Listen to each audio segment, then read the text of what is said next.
ফিরে এসেছিস? হ্যাঁ, নমস্কার কাঞ্চন বাবু, নমস্কার। কি হচ্ছে এটা? আওয়াজ করতে না করেছিলাম?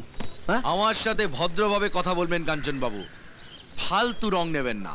কি রে, কি করবি তুই? সামান্য শালা একটা আইসক্রিমওয়ালা বড় বড় কথা। আমি আইসক্রিমওয়ালা নই, আমি এই কলেজের ক্যান্টিনের মালিক। ছিলি তো? তুমি সূর্যকে দিয়ে জোর করে জবরদখল নিয়ে আমাকে এই কলেজের ক্যান্টিন থেকে বার করে দিয়েছো। বেশ করেছি। কি করবি বে? বড় বড় কথা বলে না, এই গাড়িটাও নিয়ে নেবো আর ওই ঘন্টাটা গলার মধ্যে বেঁধে সারা কলেজ দৌড় করাবো। হ্যাঁ, মনে হচ্ছে ঘন্টাটা তোমার গলায় পরিয়েই দৌড় করাতে হবে। দেবে? দিদি আপনি, আমি আসলে বইতে। থাক, আমি সব শুনেছি। ওর ক্যান্টিনটা ওকে ফেরত দিয়ে দাও। ঠিক আছে, ক্যান্টিন ফেরত দেবো তো আমি কি খাবো? ওর খাওয়া পড়ার বন্দোবস্ত আপনি আমার উপর ছেড়ে দিন দিদি। আপনি ক্যান্টিনের ভেতরে যান, আপনার যেটা পছন্দ সেটা আপনি অর্ডার দিন। যান দিদি, ঠিক আছে, আমার ব্যাপারটা একটু বোঝার চেষ্টা করুন। আমি কি রে?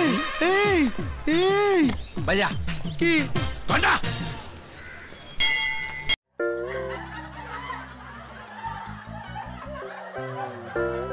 এই ভিডিওকে লাইক করুন আর শেয়ার করুন।